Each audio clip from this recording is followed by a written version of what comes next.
Good morning, good afternoon, good evening, in the past, present, future, wherever and whenever you are. Welcome to another edition of the Living World of Darkness Changeling 20th edition. Our scene is set just on the near dreaming, in what would be the dreaming side of Brooklyn. The world here is obviously a lot more brighter, a lot more vibrant than out there in the gray, and a lot more fantastical. Even the fact that there's actually it seems to be almost like a castle in the middle of what would have been some cross-street intersections is actually relatively remarkable. We see a figure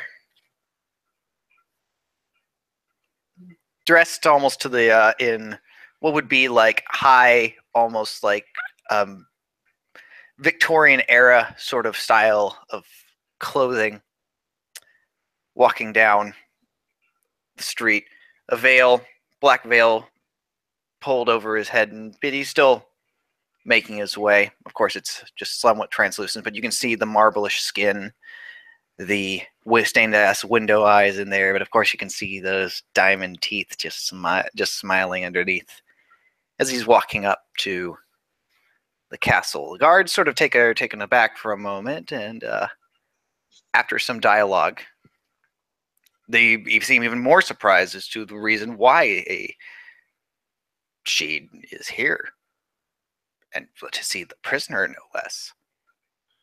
They explain the rules, that he is to they will be listening. He's not to give the prisoner anything, no magic, no violence, nothing along those lines. Figure nods in understanding, and eventually he's escorted down.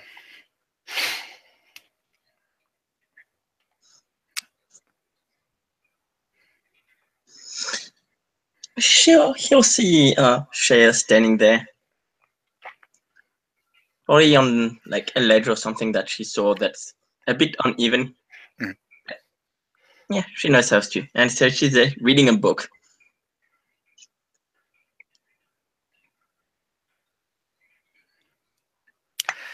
Bench, and he doesn't say anything as he comes in at the guards, but he whispers to ask for a chair to be brought in. They quickly provide one, and he takes a seat. Doesn't say anything, but you just sort of like stares, waiting for Sheya to look up from her book. After a while, she'll look up. Oh, just a sec. And she'll like lick her finger and fold her page that she probably doesn't have a bookmark. And there's like a slight wind under the veil, but he doesn't say anything. And she'll hop down, go see him. Sup? There's this long silence for a moment. And then when he speaks next, it's in perfectly fluent French, like he has been a native speaker his whole life. Out of character, I don't speak French, so I'm not going to speak this entire scene in French, so I'm sorry on that. But just get the effect, like he's speaking like he's been speaking French his entire life, like he was born and raised. First of all, you're going to have to do something a little more respectful than sup in this place. In this place? And she'll be speaking French. Mm-hmm. In this place? In a prison, I have to be respectful. Yes.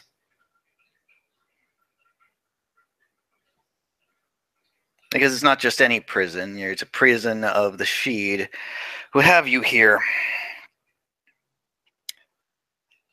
I also want to try and keep this conversation as brief as possible. They're listening to everything we say, and I don't think they know how to speak French, but I don't want to test it.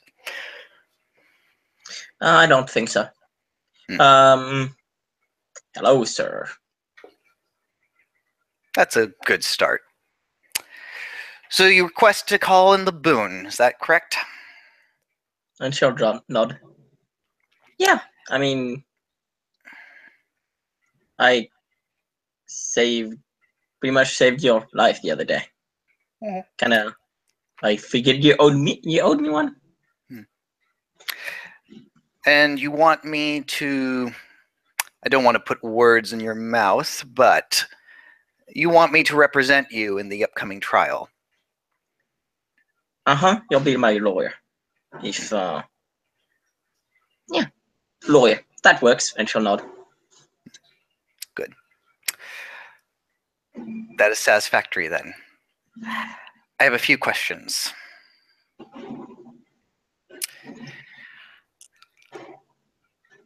As there seems to be... Eyes are just like wandering around.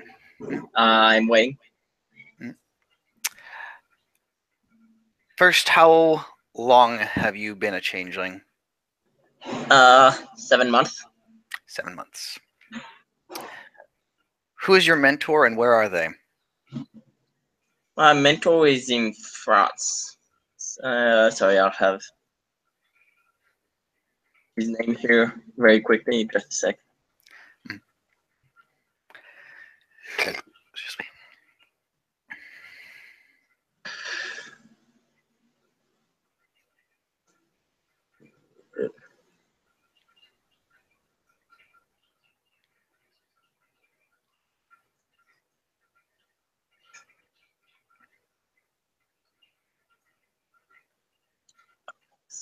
Yeah, there we go. He had the name Alveus. Alveus. And then Karina kind of took over for a bit. Till then she decided she didn't want me anymore. And she'll just shrug. Is that common just to shift between mentors with Redcap Society, or did something happen with you and your original mentor? No, it's just that my mentor went to, and she'll forgot what's the name, but she'll say the kingdom, like instead of Kingdom of Apples, but what's in France. Okay, gotcha. So just abandoned you here. He taught me the basics of our community. Went more into the laws. He's not a red cap himself. Very well.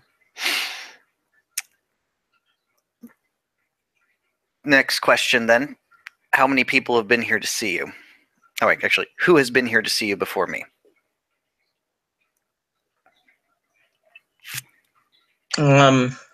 Misha and Gwen and Karina. Okay.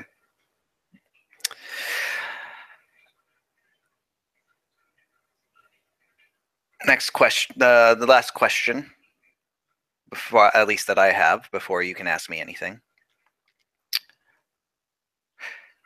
Are you wanting to plead guilty to what you did to Brooke? I never did. I never hid that I did what I did. It's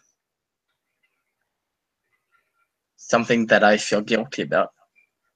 What I saying is that it was an accident. A stupid one, but an accident.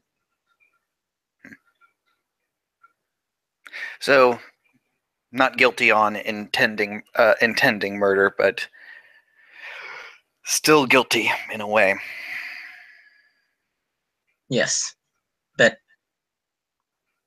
the fact that she's alive, that she is here, that she walks and talks, kind of makes a difference. Then to explain exactly how this is go, this is not going to be a negotiation of whether you're guilty or not. This is going to be a negotiation about your punishment. There's no way that you're going to be getting out of this without a consequence. It's what it is going to be. But at the very least, we can at least mitigate, based on certain factors, what that punishment is going to be. I highly, highly doubt that it's going to be an eye for an eye punishment. And given certain factors, I think we can make sure that the punishment will be satisfactory for all parties involved. A curiosity. I shall be like, I highly doubt that it will be satisfactory for Brooke unless I die. Wait, is she wants to kill me? That may be the case. But this isn't her courtroom.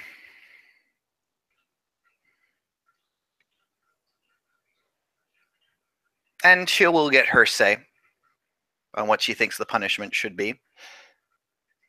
But that just because if she says what she wants doesn't mean that they'll listen. Excuse me.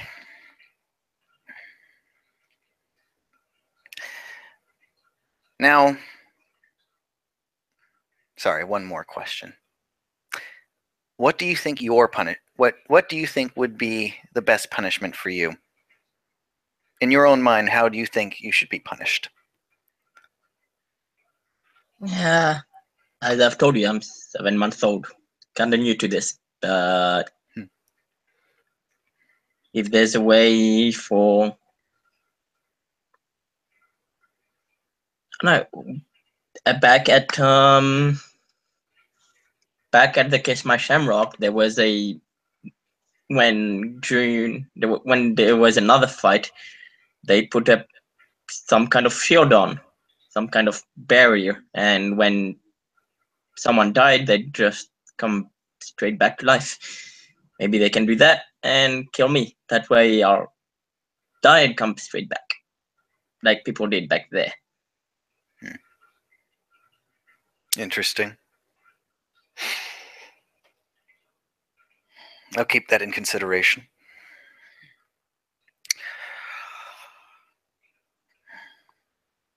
As I said, though, I don't think that will be ultimately what is done, but if that's what you want to negotiate, we can try for it.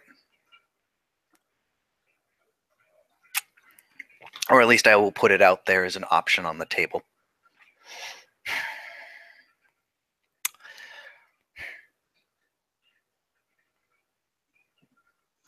And she'll nod. Any questions? Are you going to do your best to defend me?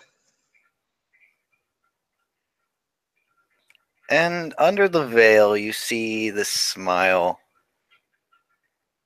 I'm not going to have you peony it, but it's a nasty smile.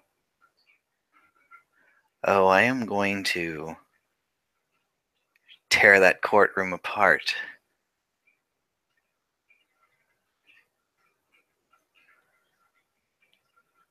Yeah, okay, I'm not sure what that means.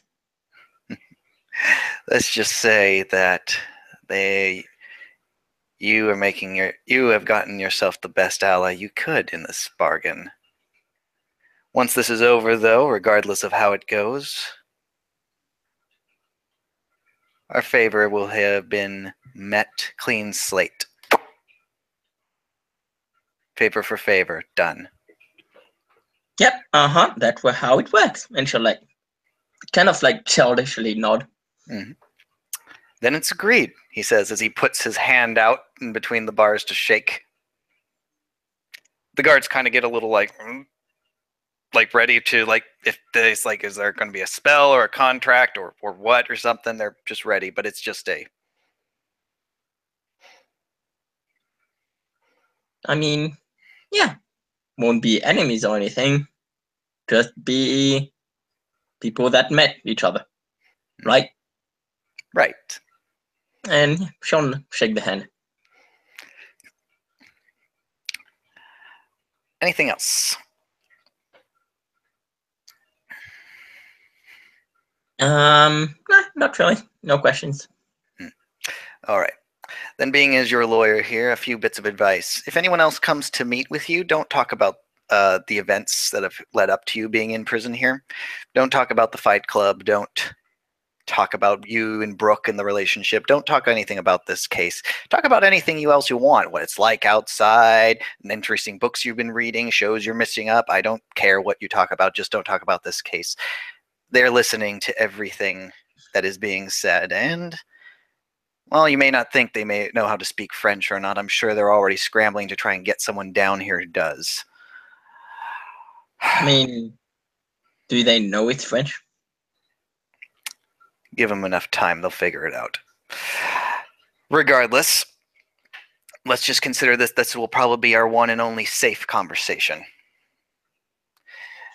They're listening to everything, and as I know House Allele, everything that's being said between you and everyone else who comes in here is going to be used. So I'm going to have to talk to everyone you've talked to already to figure out what the conversations were about to see if I can't mitigate some damage. But aside from that, anyone else who comes to visit you, talk about anything. Anything you want. Just not about this case, just not about any of this involvement of anything that's going on. Yeah, sure, okay. I'll see you at the court. Yep, cool. Hopefully that's not too long. It'll be as long as they say they want to make it. Hopefully not too much longer. He says as he sort of like goes this thing, there's other matters to attend to as well, and I would love to at least strike when the iron's hot, so to speak, he says as he smiles. And it's that same nasty sort of smile of like someone who's like got an axe to grind as he gets up. Good night. Good night, bye, Sheya. At the very least, look on the bright side. You at least are missing. You are at least in the safest place you can be from the chaos outside. Yeah, I mean, yeah, sometimes I wonder how it would be to be outside. I mean, fighting those things may be fun. He doesn't comment on that, but there's just a silence for a moment. As he's like sort of holding his disapproval, but she's like, because I mean, there are people out there, people that are in danger. Mm-hmm. Letting them die. I mean, if I saw someone being attacked, I'd save them, even if they are mortals.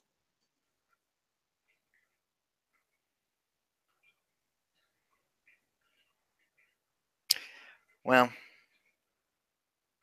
one way or the other, at least you're safe. Can't guarantee it for much everyone else out there. Good night, or good day, and good day. Charles will make his way out.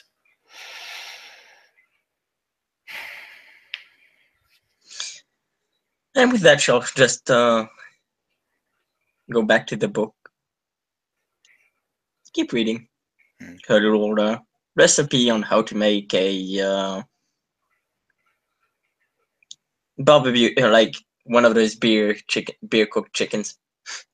That's what she got, a cooking book. And she'll be reading this as Charles walks away. Charles gets out. He doesn't say anything until he actually gets out of the dreaming when his mortal seeming comes back into full force, and the painful, like, hot needles of banality start stinging at his skin as he just sort of before he continues on. Misha, Gwen, Karina. 3 people I'm going to have to talk to about what they said to her, or what was said between them. I have my work cut out for me, because I am not going to be slipped up by the allele. And with that, we will end our scene. Thank you, players, for playing. Thank you for viewers for watching. Good night, good morning, good afternoon, wherever and whenever you are.